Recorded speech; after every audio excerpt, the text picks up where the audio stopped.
If you haven't downloaded Poll Everywhere, can you guys do that, please? Because we do want to poll you at the end, because interactivity is a critical part of the next couple of days. So please do that. And then it's Total Expert 611 when you get the app on your phone to get to the thing. So with that said, I'm going to spend a minute talking about Jim, because Jim is not your typical, what you would consider lender CMO, because he comes from a media background, a customer acquisition background. We're going to talk a little bit about the chaos of like running retail and that kind of thing in a minute, but the reason I think that he's so interesting is because he brings that background. So we're going to talk a lot more about that, but here's what we're going to do. We're going to run down what customers expect with respect to personalization, the economics of personalization, the roles and how we execute on all that, and then we're going to kind of poll you guys at the end. So with that said, like, we're going to just kind of dive into it, and I want to see if one other thing I will say is, so that he was with Accenture previously, entered into the lending industry via Starkey, which he rebranded to Certainty, which was then acquired by Stearns, and then here we go. And that started when? In the partnership? October, right? Yeah, end of the summer into October was the official go live. Yeah, got it. So that's so we're going to talk a little bit more about his role in a minute, but I want to kind of pick up where Joe just left off, which is on the personalization part and what consumers do expect. So we're going to kind of run through some stats, and I'm just going to ask these guys to kind of chime in a little bit. So the first two, we're going to go 2, 2, and 2. So the first one on e-consultancy, 93% of companies have more success converting prospects and customers when they personalize their marketing. I think we all know this, but the question that I kind of have is like, what is this exactly? This could be as simple as a name and a subject header, right down to like a fully personalized offer based on a home's value and existing loan balance, like coming out of a servicing division, right? So does somebody want to kick it off? Yeah, absolutely. So if you're out searching for a product on the web and you're going to click through that, if you're interested, the biggest mistake you can make is having them hit your homepage of your website versus taking them into the product or service they're interested in. So it could be as basic as that, to take them down, help them find the product they're looking for versus making it hard for them. Yeah, I mean, I think it's ultimately, how can you be as relevant as possible to that customer based on what they're shopping for at that exact time? And to Jim's point, removing any friction from that process, the faster you get to what you're wanting, the more personalized that experience becomes, right? But the people that are really executing on this, in our opinion, it's not just a name and a subject line, it's actually changing the messaging, the products potentially that you're giving that person based on who they are and where they're at in their lifetime. So, and again, the reason I asked you guys, I wanted to reiterate the polling, is because we have some specific questions about where you guys think you are when we get to the end of this. But going back to Jim's comment, this second stat, people do abandon websites because there's not a clear enough call to action, right? So like, one of my thoughts on this is like the simple concept of like a landing page with one singular message and the ability to collect a little bit of data. Is it mostly about collecting the data, or is it the call to action, or is it both? Like, and just show of hands, like how many people do A/B testing on individual landing pages or full sites? Okay, sorry, I'm looking through the lights a little bit. Okay, yeah.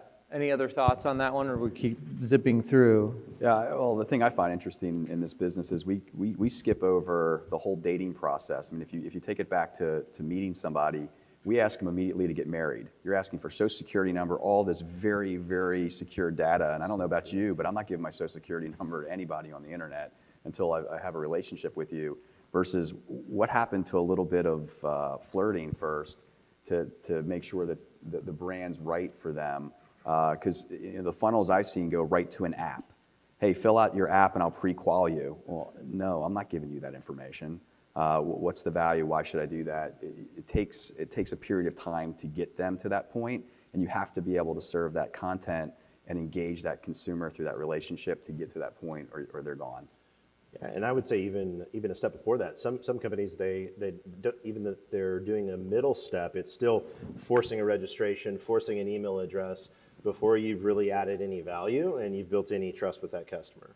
And so one trend I've seen on that, and then we'll move on to the next one, is give us your email address before we give you some rates. This is a very common refrain in the community, which is like, how about you just give them the rate, and if they drop, you can retarget them, and but if they keep going, you've given them something, and you're probably maybe more likely to get the address.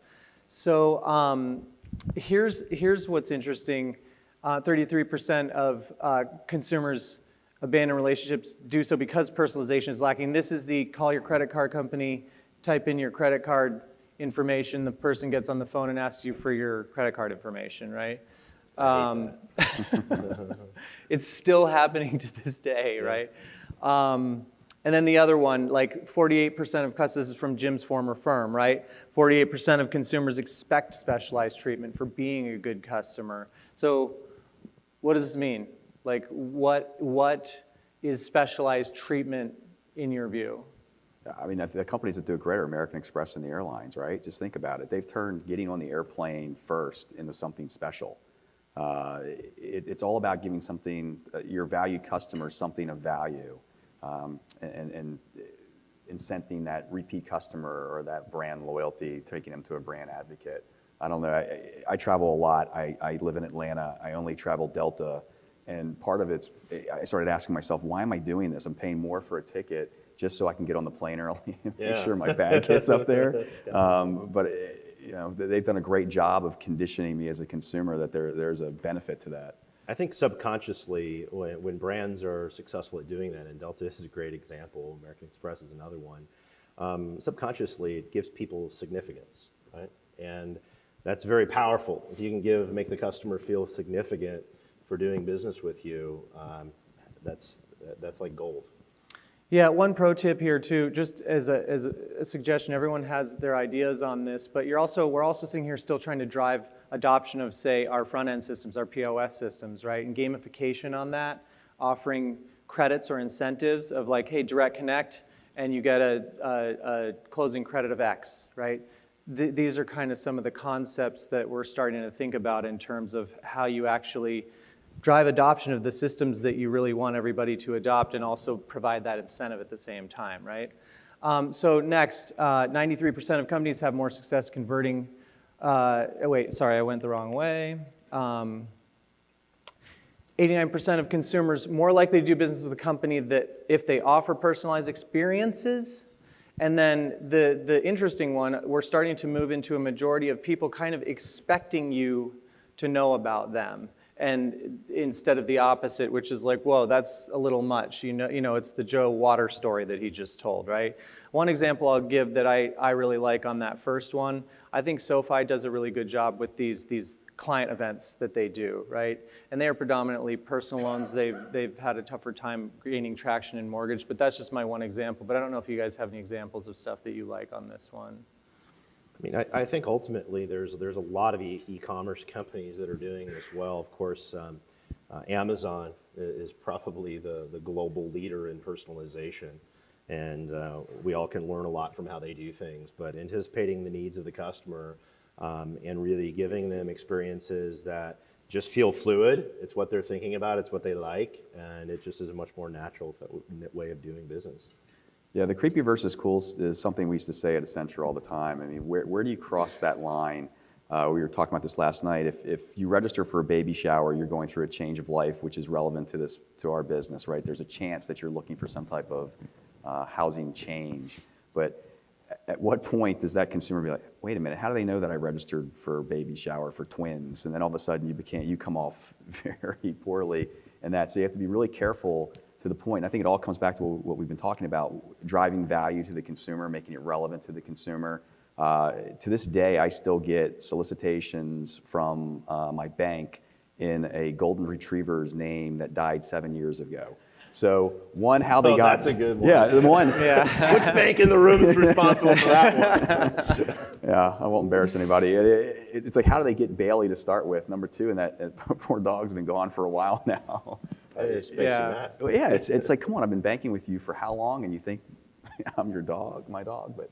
Now, what is that from, though? Is that from, like, I mean, because that goes into the creepy of, like, did they get a password?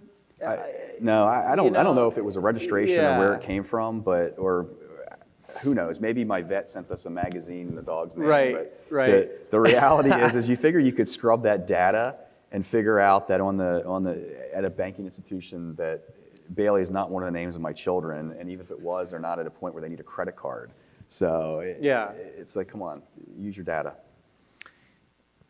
How far do you think we are from being able to use data that well? Or do you think we're there now, but we're just not quite, because we're going to get into this a little bit in the next segment. I'm sort of skipping ahead a little bit, but it's like infrastructure. Everyone's been focused on infrastructure for the last few years, right? Now, when are we going to start using the infrastructure properly? Any thoughts on that? I think you have to define we or they, right? The clients I was working with at Accenture, I mean, they're there. They're doing these things. The data is there, but it takes a very significant investment to be able to do that and get the true attribution. I can tell you from my company right now, we're not there. So we're working at putting the technology in place to be able to move in that And direction. we're going to get into a lot of that, just so you guys know that, like, that's a big part of this discussion. So we're going to move into the economic payoff, right? So this is from Experian. 8 times more opens and clicks on transactional email than other type of email, 6 times more revenue from transactional email. So kind of, I'm going to tie this back to loan process. Transactional email, you could tie it to like process updates. We were talking about this last night where, okay, so I got an update that my appraisal's in, great, but like, can I take action on that? That drives the transaction forward and makes customers feel comfortable. That to me is on the client side. I feel like on the realtor side is where you can start a cross-sell and build a relationship because, okay, fine, they're getting the update, they don't have to do anything, but are you linking out to like loan officer or company websites and explaining how you serve realtors? That's just one way to think about this. I don't know if you guys have other kind of thoughts on how to kind of drive that transactional open and click rate. Mm-hmm. I mean, I ultimately think you have to be purposeful about the outcomes you're trying to solve for, right? And you have to start with what's the outcome that I'm trying to get? Am I trying to get more engagement with my agent? Am I trying to leverage the experience that I know I'm delivering a superior transaction experience to this customer? How am I going to leverage that to build additional sort of credibility with that person so that I can get referrals? Right. All of those things. It's what's the outcome, and then starting there and reverse engineering the experiences that need to happen for you to achieve that outcome. In my opinion, that's the way. I'd be interested to see what Jim's thoughts are. Yeah, I agree with that 100%. I also think you need to make it easy on them. So we were talking about this the other day. If you look at the research on the way folks want to be communicated with, email is still the king. Now, we've moved on to social and all of these other things because it's the next thing to do. But at the end of the day, the real estate agent doesn't want to Snapchat an update with you. They want an email to their inbox. They certainly don't want to link into your portal because they don't want to remember what the password is. Because as much as we all hate to hear this, agents are using several different lenders, all of which have an app, all of which has a portal. So, consumers don't want push updates. They want emails. So how do you make it easy on the consumer? Well, ask your consumer, how do they want to be communicated with? Do they want a text message? Do they want an email? Do they want a telephone call? Everything I see from a customer satisfaction standpoint, they want all 3 of those things. So that's the direction we go. Make it easy for your customer to like you. Figure out how they want to be communicated with. Make sure you have the tools in place to deliver those experiences. And one delineation too is I totally agree, but on email with respect to this core set of communication. But obviously, I just want to point out that social is where the acquisition side is critically important, right? That's a little bit of a separate discussion. But when we go to customer acquisition, how you drawing in relationships at the early stage of the flywheel, because we don't call it a funnel anymore. But like that's where I think social comes in, right? So with that said, Joe, I'm hoping that you can take us through this Boston Consulting Group payoff of personalization at a decent-sized bank. Yeah, this to me was just mind-blowing when you look at the actual data. And this was a study done by a Boston Consulting Group, a $100 billion organization. And by personalizing the experiences, which essentially all those experiences added up is the customer journey, right? So by personalizing all of those things and optimizing them, you're able to drive net new revenue impact growth of 10+%. In some cases, much higher than that, as you can see. So 10 to 20-ish%, you can drive revenue simply by getting personal in the way that you're communicating and the way that you're driving those experiences with the customer. So it's not rocket science to be able to do that is the point, right? It's very, very doable. As Jim mentioned, there's companies that they're executing on this type of thing exceptionally well. And some of the things that have to happen, of course, is the foundational pieces. Many of us are still working on getting the foundational pieces in place so that you can do that. But the prize is there, right? There's huge opportunity. So do you want to say a word, because everyone, you will see, on the left of the slide, personalized journeys, right? So do you want to comment a little bit on journeys? Yeah, we hear journeys all the time. And the journey is simply every experience or engagement that a customer has with you, from the very first time they ever see your brand through them becoming a customer and then hopefully a customer for life. It's the sum of all of those experiences and all those touch points.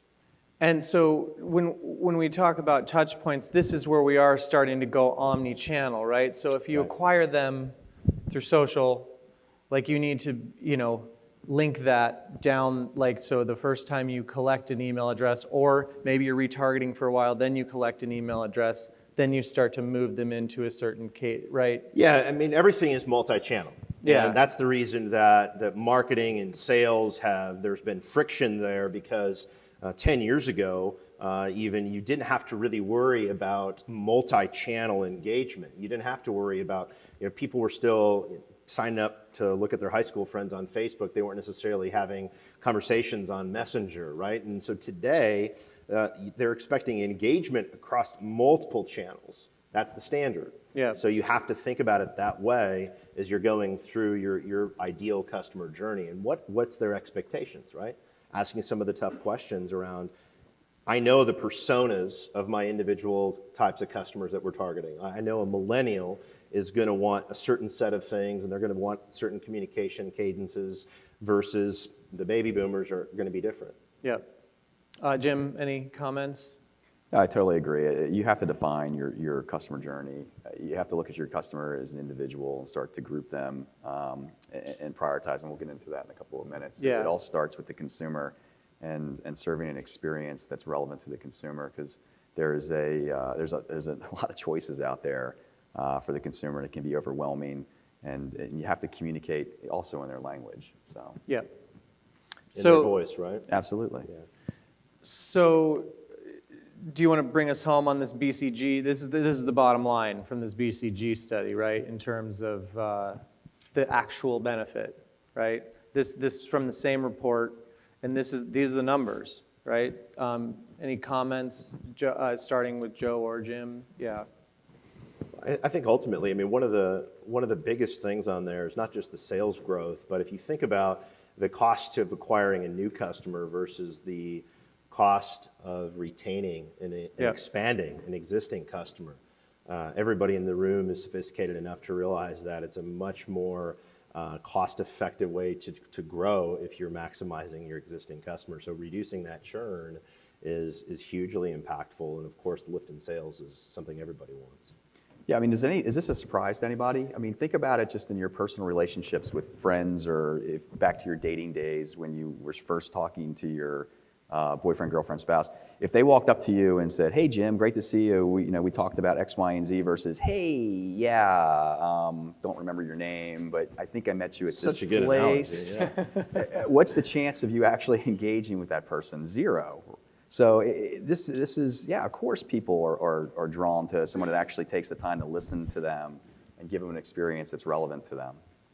So now we're going to kind of move into the segment of like starting to talk about where we are and how hard or maybe easy in certain cases this all is to execute on. So This picture is from this organizational health consultancy called Gaping Void, which I'm a fan of because they do these really strong visuals. And so I think this is what we all try to be and do in our lives and in our businesses, right? In fact, I've used this particular graphic with teams for a couple of years now because I think it's really good for setting perspective. But the fact is that this is kind of where we are, and this is Jim here on the left being asked, like, so you do retail, direct, wholesale, or correspondent? And it's like, yep, I do them all, So let's talk about it a little bit because, the prioritization is maybe one of the most difficult parts about, you just said it. We know some of what we just went through, but let's kind of talk about prioritization, execution, like tell a little bit of stories of like, okay, coming into the org, right? I think if I have this right, you're like, I come in and I'm like pretty much focused on infrastructure and maybe still are a little bit. Yeah, into Stearns, yeah.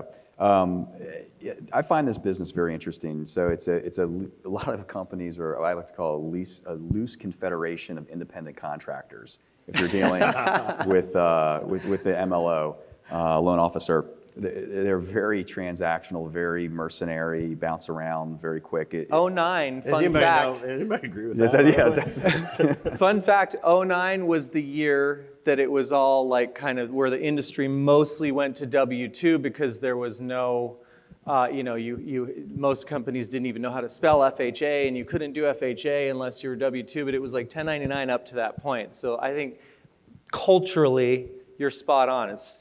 That culture hasn't shaken out yet, So yeah, you have this. You're trying to balance your brand with the local brand of the MLO. So how do those two come together, and where's the value proposition for the LO in that versus marketing themselves as Jim Anderson Mortgage versus Stearns Home Loans, and trying to show the benefit between the two. And then you have these different channels between retail or wholesale. And I'm still trying to figure out the difference between retail and correspondent. So we're. So what do you mean? I think that's an interesting point. I'm making it. Yeah. Okay. Julian thought you Yeah. He's right. He's lining me up for a consulting gig now. Yeah. So the whole piece though is from us. It's how do we support all of these folks across the channel? I mean, across the different channels, because they're all very important to Stearns. And how are we put a technology stack in place back to the independent contractor mentality? How do you show the benefit to your folks that are on the street? How are you listening to them, what their needs are, and taking a tool back to them or tools back to them that helps them drive their business? Because that's at the end of the day, if you can't show the value proposition to your LO, they're not gonna activate against your tools. So for us, it's let's put an enterprise level stack in place that they'll leverage. And I think the one part that most people miss is you have to train them on these tools, because, I mean, tell me if this frustration, you put all this time and energy into a campaign, you don't properly train the LO, you get frustrated because the LO is not taking advantage of it, and they're frustrated because they don't think marketing is doing anything to help their business, right? So the missing step is the fact of taking the time to train those LOs on why this is of value. Flyers are important, but they're not it's not the end all be all. There's other things that they have to do to drive business forward, especially in the digital space, right? In my opinion, the LOs aren't going anywhere. I mean, how many people have college-age children here? All right, so when you took your kids to the freshman orientation, how many of you at the school you went to required you to stay for the weekend? Nobody? Oh, okay. Well, University of Georgia, they have the parents spend that first couple of nights. And the reason isn't because they coddle their children, but the reason is they've done the research to show that the kids' biggest mentor are their parents. They're going to call their parents and engage with their parents anyway. So if they bring the parents into the fold of this big transaction, which is college, that it makes the journey for the kid easier and for the parents too, because the kids are going to immediately turn around and call the parents anyway. So just bring them in. The same's true with, you're talking about the largest transaction most people make in their life is buying a home. And they need that, and all the research shows they want that trusted consultant to take them through this journey. So at the end of the day, that LO is still very important in terms of, you're not going to digitize your LO out of it. There may be a small percentage of the audience, of the marketplace that's going to go for that digital experience. But at the end of the day, most people are going to need that trusted consultant to come through. So how do you put the LO, which they're very good at that one-on-one sell, how do you surround them with the rest of the things they need to drive their own leads, to build a two-way relationship with their referral sources? And that's really where we're concentrating our time. So it sounds then that you believe that it is really helping the LOs drive their own leads. Or are you also trying to take some direct concepts and have the org do this acquisition and then push them to the LOs? Yeah, like the slide says, yes. Yeah. And Yeah. One of the things that I think was really an interesting point that Jim made is the gap, I believe, for so many companies is that adoption piece, to where you do a big launch, you have a webinar, and then you expect that you're going to change their tendencies based on that one or two experiences. Right. And I'd be interested to know Jim's philosophy and your experience. I personally believe that you have to continuously reinforce the reasons that they have this set of tools and reinforce the benefits. It never stops. Do you agree with that? Yeah, absolutely. And factor on top of that churn.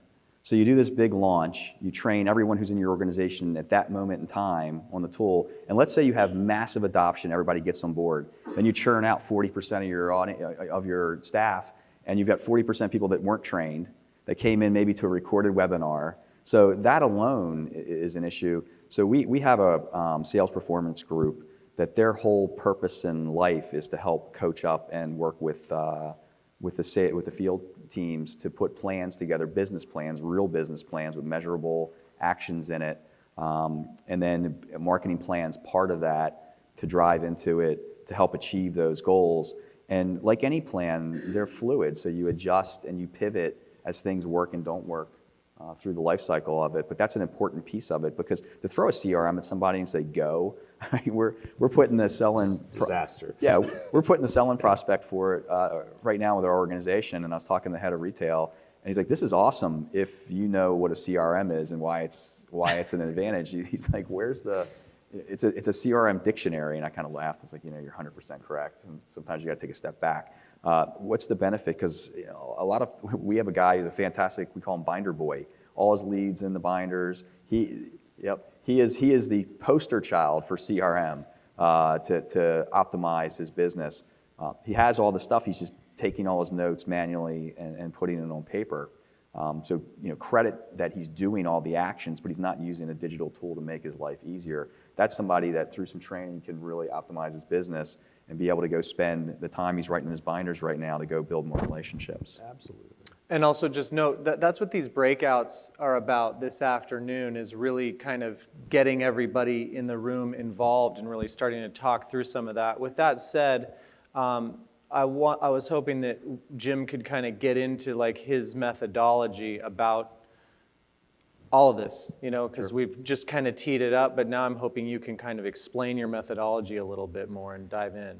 Yeah, in my opinion, it all starts with the consumer. So at the end of the day, you have to understand who your consumer is. When I first made the transition from consulting into mortgage, I was doing a lot of reading, and I heard all this, the millennials are coming, and the pictures they're showing of millennials is some 20-year-old kid with a nose ring. Millennials are 35-year-old mothers of two, all right? So, and then we pulled the business that at Starkey at the time, and 85% of the customers that had transacted in the last year were millennial and Gen X. So, and everyone was shocked by this. The fact that the vast majority of the business was already millennial. I think 60%, 55% of the transactions for their primary purchase were millennial home buyers. So they weren't coming, they were here, and they were the largest segment of the business. But yet all the marketing was speaking to a baby boomer or a late Gen X. All the campaigns were written in a voice that's going to not resonate with the millennials. Yeah. And we were trying to dig in to see, okay, of those millennials, were they the primary with a secondary signer being their parents' help back the transaction? But anyway, it was just getting to know your audience and then crafting your message, the next piece, the value proposition. What's your core proposition and how do you explain that to the audience? And then, of course, the tech stack on top of that. So for us, it was CRM, it was marketing stack, and then it was the social selling piece of it. How do you bring those together? How do you find tools that can talk to one another and leverage one another, continue to aggregate the data and analyze and measure your ROI? Because I think there's a slide later in here that talks about the shelf life of the CMO. The quickest way to talk yourself out of a job is to go in and say, hey man, I want to spend a lot of money, but I'm not going to show you any data to show you why that was a good investment. I've never seen that pay off very well anywhere. So you have to measure back and optimize your campaigns, optimize your tools. And again, going back to the LO, if that's the primary point of contact in a retail-focused organization, distributed sales model versus a call center, you have to be able to show the benefit to those folks to spend the time to get engaged. Do you want to comment on some of the infrastructure part, or do we want to keep moving? I'd say let's keep let's moving, do it. So this is a fun segment. This is the part that we all deal with, right? And I've been in a couple branches that look like this. This is like Wolf of Wall Street, of course, but it's Joe and I had a pretty good laugh when we were talking about this one, and I asked for permission to include this. But this is the joking version of like okay, how do you take this very heady, disciplined structure that you just described and say to your top producer who's doing 150 million and comes to your marketing director and is beating down their door to say, here's what you're going to do for me. Mm-hmm. Can we talk through that a little bit? Sure. Well, first of all, if you have a $150 million producer, they're doing something right. So I think the conversation with them is using them as a source to what are they doing to get to $150 million besides outworking everybody? What tactics are they using? What I say with my team is our goal is to get to yes. Now, that doesn't mean that they come and say, hey, I want to do a leaflet drop over the city with we're the best rate in town. Okay, no, that's not a good idea, but for a lot of reasons. However, it's I need to grow my audience. At the core of every ask is a good business process. A good business goal is defining that goal and helping that top producer understand, or even if it's a mid or bottom producer, understand that, gotcha, here's where you're trying to go, here's some solutions that we have in place, and here's where others have leveraged this to drive their business. Let's try that. But look, at the end of the day, sometimes you need to take care, and they've earned, there's also the differentiation, right? Jack Welch is point of view, the former head of GE, they've earned that right to be treated a little different than the rest. So that's the philosophy I take. That's the philosophy I've tried to How much would you say in terms of, I think Julian's question around these guys are coming in and saying, you're going to do this. They're looking at marketing teams and departments as essentially their sales support organizations in many cases. But in my experiences, so many of the resources are consumed from the bottom 80% of the sales force. And I'd just be curious to your thoughts on that and how do you balance those two? Yeah, that's where you have to have a good sales leadership. I had this conversation actually the other day with our head of retail. And it was him coming to me. He's like, I need to understand who's eating up the resources to ensure that we're distributing our resources in the best possible way. Everyone understands from a management standpoint that in order for this to be successful, we could put the best technology in place. The other analogy I love to use is gym equipment. Joe's system could be the best in the market, awesome. If all you do is sit it in the corner of your basement and never use it, it's not going to make a damn bit of difference. So it's just like a piece of gym equipment. You have to use it. You have to be disciplined, and you have to continue to use it. And those systems are only as good as the content, the journeys, and all the other pieces that are coming through them. And if your marketing team's resources are completely being sapped by Me Too flyers, I call it Me Too marketing. Hey, I'm in this MSA, and I've got a guy down the street, and his flyers look cooler than mine. well, what does that mean? Or their freestanding sign is really cool. I want that too. Me too. Me too. Me too. Copycat marketing, or however you want to define it, it's having a disciplined strategy, trying to work towards that, leveraging your sales management to say, hey, help me push back on the Because that's the missing producer. piece a lot of times, right? Would Yeah, you agree? absolutely. In our experiences is that sales and marketing, the marketing's got maybe a strategy they know they want to execute, but there's not a complete alignment there. And so the second that sales is asking for something, that you're not getting that reinforced from the sales management side. Yeah, I also think you have to be careful that ivory tower kind of piece with the marketing. Hey, Mr. Sales Guy, I know you're doing $80 million, but we know better than you. You should do it our way. I mean, how would you feel if someone talked to you that way? That's not a good... And they're bringing in all the money. Yeah, exactly. And it's like, look, man, I pay your salary. The reason you can hang out over there is because of me busting my ass on the street. I think that's where you have to get back to that. Let's get to yes. Let's look at what the goal is and help them move in that direction. So a couple things, technical abilities of marketing people and marketing being a revenue center and having enough analytics to kind of do those pushbacks in both cases. Being able to, so how would you like rank the industry or your own org on whether marketing groups are technical enough to be able to hang with loan officers, right? Or if they're just like, whoa, I'm prettying stuff up or deploying stuff through certain machinery versus like I'm truly in your middle pillar, like helping formulate the message and the sale, right? And then number two, how well I think on your third pillar, how well do you know these analytics to where you can,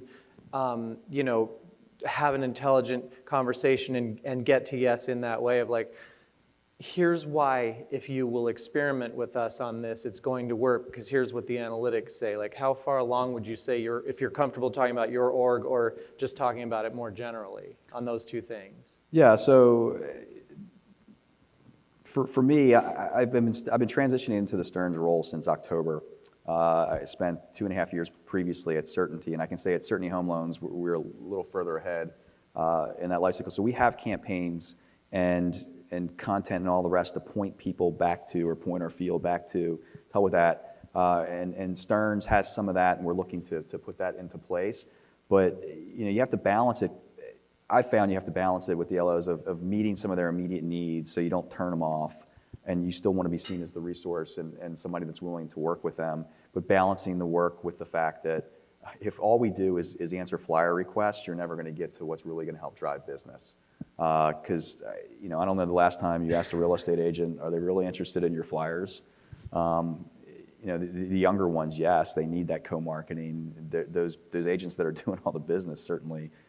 I was at Engage, the Housing Wire Engage conference last year, and the one thing I walked away from there was top agents definitely don't need flyers, and they don't want to co-brand with you either, which I found interesting because we get a lot of requests to co-brand.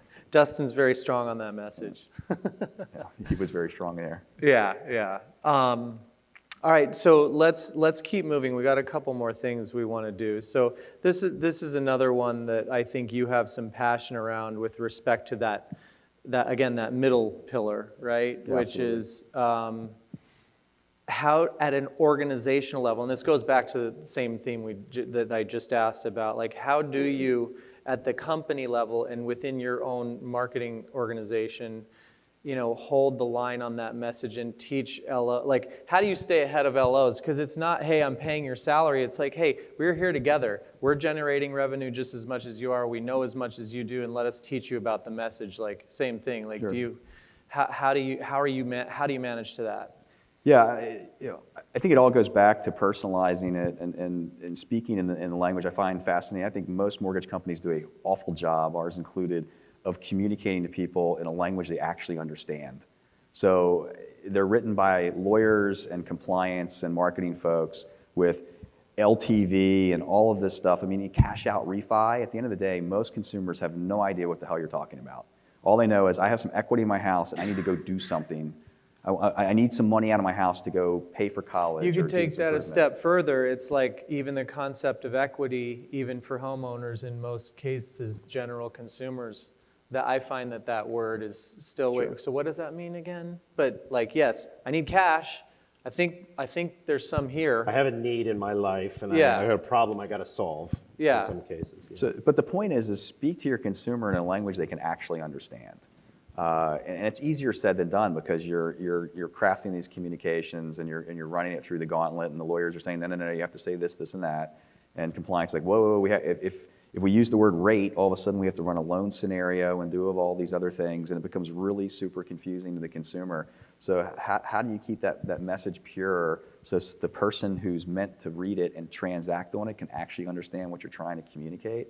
And balancing this with your LOs is, we request for billboards, and everybody wants to put their headshot on it and their name, and that means you have to put the branch address and all the other stuff, and then all of a sudden you've turned this clean call to action into a business card that no one can read while they're zooming by at 60 miles an hour. So one of the things I love to do is, have you seen the original iPod spoof where they take the iPod packaging and they say this is what it would look like if Microsoft had done it? That'd be pretty interesting. If you go, it's on YouTube. Go check it out. It's hysterical. It's this really clean package that delivers on a consumer need, like this very basic behavioral, aspirational packaging, and it turns it into a list of features and benefits that no one cares about. And I find that with most mortgage communication, that's what we default to. We have all of these product-specific pieces. We get into all these details that 99% of the population, including our referral partners, don't understand or care about, versus starting with that clean call to action and trying to push it down there. And in the conversation we have with the LOs is, what are we trying to do here? Do you want your phone to ring, or are we looking to get your picture up on a billboard? And the A/B testing too. It's like, well, let's try both and let's see who wins. And I wouldn't phrase it that way to them, but we'll see which one performs better, right? And that's kind of the tack we're taking. So you guys have taken somewhat of a collaborative approach with top producers that want to do some of those things.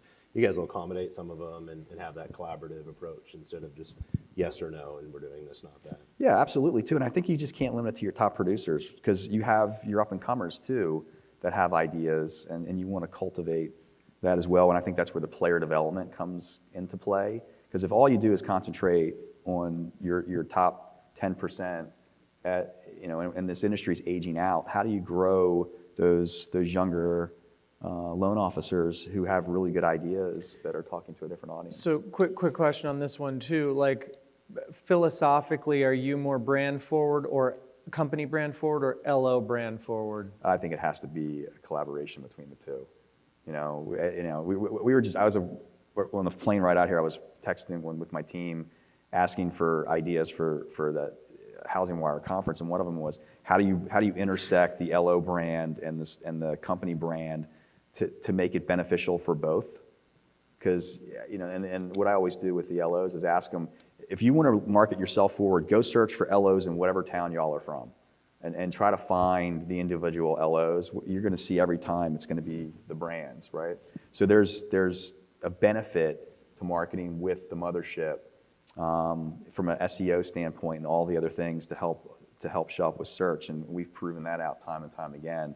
And bringing those two together versus let me go market it myself as the Jim Anderson team that I can plug and play with any of our companies here. I think that goes to the previous segment too of using the data to teach the LOs to say, let's do this together. You're the human face of the brand, but the brand is the brand, and that's where the SEO and the future customer acquisition is going to come from. Is that a... Absolutely. Okay. The slide I love to show the LOs for this is a Where's Waldo, and that's digital. So the customer's out there looking for somebody. You're the one little guy in the red striped shirt in this sea of stuff that the consumer's trying to find you. Make it as easy as possible for them to find you in all of that noise. Yep. And it's very difficult to do without, as a standalone little one-off. The other thing I always get is, why can't we be Rocket Mortgage, Rocket Mortgage, Rocket Mortgage? Well, it would be nice to have a B behind your marketing budget. That helps. Yeah. Right? At least one piece, right? From a brand awareness standpoint, I don't know if anybody has those budgets. If you do, I'm very envious. All right, let's keep moving. We've got two more quick things we want to cover before the poll. So This is an interesting one from Gartner in terms of where CMO budgets are going to, right? It's a perfect segue. I thought this was pretty interesting that tech exceeds labor in 2018, right? Technically not totally, because agencies and paid media, which usually come in a bulk package, account for a big chunk of it. But it still stuck out to me. So again, this is kind of philosophical question. I know where I sit in my own career trajectory on it, because I've kind of come to that middle with what I'm doing. But like, when you think of the internal org and not talking about the consultants and the outside stuff, do you skew more tech or MarTech? And do you think that's where you go and you can lower your labor costs, or do you think it skews the other way, or is it going to be even over time? Yeah, I mean, I would say this is probably pretty accurate without the agency piece involved. But for us right now, yes, there's a big investment in technology. That's why we're all here, right? But the way I describe these budgets is it's marketing versus work in marketing. So in this scenario, only 23% of their budget is work in marketing spend. Everything else is I guess, quote unquote, overhead to help source. You need to evolve in my opinion, you need to evolve to a place where you're spending the greater part of your budget working towards driving those relationships and leveraging your tools versus spending it on people and tools. And all of us would like to optimize. It's one thing that stinks about sitting in a senior role is you're always looking to how do you automate, how do you optimize, and how do you drive your costs down. And driving cost is a nice code word for cutting overhead, which is typically people. Good euphemism. Which stinks. Yeah. I hate that part. And going back to Accenture, the zero-based budgeting that's the whole philosophy there, right? How do you start every year with your budget at zero and build your budget up around what you need to achieve that year versus, okay, this is what I spent on MarTech last year, so I'm going to add 5% to it, and that's what I'm going to spend next year. Yeah. Even though your goals may have changed because you've already put your stack in place. But yeah, right now our focus is putting the stack in place, making sure that we have the folks to help run it, and taking the time and money to train the end user on how to leverage it and take advantage of it. And I see the paid media piece for us, more downstream to once we've been able to drive the tools up. And actually not spend, in other words, is it safe to say that what you mean is that I'm not going to spend money on acquisition until my stack is correct? Well, look, I think you're all running at the same time, but also at the end of the day, I don't know about anybody else, but our budgets are very tight considering the marketplace these days. So there's not a lot of incremental dollars sitting out there to drive additional testing for campaigns. So we see the benefit in this business as a whole, which is where the investments with technology on digital and making that the 1003 as easy as possible for consumers to work through that process. Yep. Same deal from a marketing perspective. How are you making them, back to the original point, how are you making it easy for them to do business with you? And one more thing, just to kind of plug the CEO who brought everyone in the room together, the LO can drive their own customers using this tool set, the better they know how to do it. So I think your comment about like I need labor to do that and to drive that adoption engagement helps drive that in the near term. Is that a fair statement? Yeah, absolutely. And the other thing is you have to be willing to embrace change. Joe's slide talking about the disruption in business. We were in the back, and there's a slide I love to use. If you look at the S&P, the brands that were in the S&P versus the brands in the S&P today, it's significant and it's accelerating. So every 10 years, the S&P turns over by 50%. So 50% of the brands that are in that index today will not be there 10 years from now because they will be out of business. And you're talking the running comment on Sears right now. Sears started out as a catalog company that delivered products direct to your home, and they were replaced by an internet catalog company that delivers products direct to your home in Amazon. It's all right. mind-blowing. Yeah, it's crazy, isn't it? So they owned the customer for 100 years. Yeah, I mean, they made everything. There's a house, a friend of ours has a house that literally came out of a Sears kit. When they did a renovation, they stripped it down. They could see the Sears brand in the headers on the house. But you have to be willing to adjust, and you have to move fast. And I like to say, let's fail. If we're going to fail, let's fail fast. And we're all going to make mistakes, but you have to be willing to take the risk. You have to be willing to do it quickly and adjust quickly, or your competition is going to blow past you. Yep. All right, pretty close. Last segment. Just real quick, you know, the present and future role of the CMO. Korn Ferry says that the CMO has the shortest tenure of the C-suite at about 4 years, and it's because it's the most changing role, Ours right? is much less than that, by the way. Yeah, I think that's also a true statement. Not that Jim doesn't know this. So it's like, but it's because the role is changing so much, and it's multiple roles. So even if you have a chief revenue officer, head of sales, like strong sales leadership, which every org in the room does, you know, revenue is still the CMO's job. So to me, this is like a unicorn kind of a role. And so Jim and I were sort of talking about this. And this is like, you got to have, if you're like the unicorn CMO, either you are all 5 of these things, or you are building your org and have the budget to build your org to cover all 5 of these things. Thoughts? Yeah, well, the first thing is I've been in this role for 3 years, so I guess I got 1.1 Yes. year left. So if anybody knows of an opportunity a year from now, I guess I'm going to be on the market. Float your business card around. Yeah, the opportunities in Atlanta, let me know.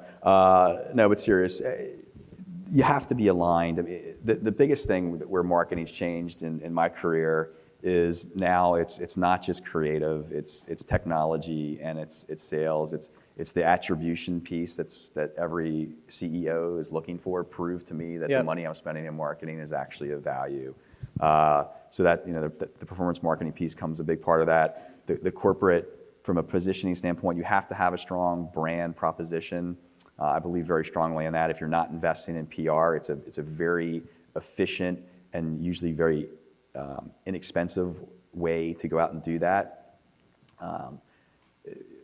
Product, create. I mean, these are all things we're concentrating on, and you know, I'm cut from the strategic cloth. You know, I like to say I'm creative, but the creative folks on my team like stay away from the creative.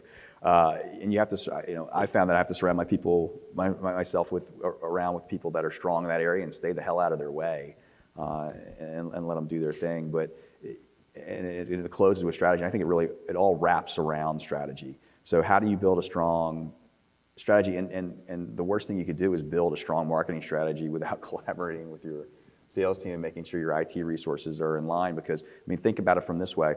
If I came into this role and I'm like, the most important thing for me is to put a tech stack in place, but yet I have no IT infrastructure to help me put a tech stack in place, I have not set myself up for success, right? So you have to be aligned with your CIO. You have to be aligned with your sales teams across the different channels to meet their goals from a prioritization way the best you can, and the budget has to support all of those efforts, or you're pushing a rock up a very, very steep hill. And that kind of brings us full circle, because we are on the hour, and also this kind of goes back to my intro of Jim. Like, we end where we began, which is like the role of marketing is strategic. Period, right? And that's kind of how it's become. And with the tools and analytics, we can actually do that now. So with that said, we're going to come back to the title, which is, you know, it's no longer personal finance, it's personalized finance. So this is the poll, and it looks like, oh, I guess people are already voting. That's cool. So how is your organization executing on personalized finance right now? So if you haven't voted already and you want to jump in for just a second or two, but yeah, it looks like people are kind of coming in here. So the one about the dog is kind of captured in this one at the bottom, like sometimes sending out a mistake, like, and it's interesting that nobody is falling on their sword on that one, so that's good. Yeah, my bank's not in the room, so we won't call them out. But that middle one, that's very interesting, is that kind of those real-time triggers using data. The middle one about texting customers right when they list their home, that's supposed to be representative of all kinds of different real-time triggers, but it looks like as an industry, we're not terribly far along on that. It's a good opportunity. Yeah, it really is. That's why we wanted to do this, to kind of see where people rated themselves, you know? So with that said, I do want to thank Jim so much, and of course Joe for hosting us all here. We're the opening act for Todd, I think, but I think Tony's going to come up and run the transition for us, right? But if you guys could all give a round of applause for Jim. Yeah, Jim, thanks. Thanks for having me.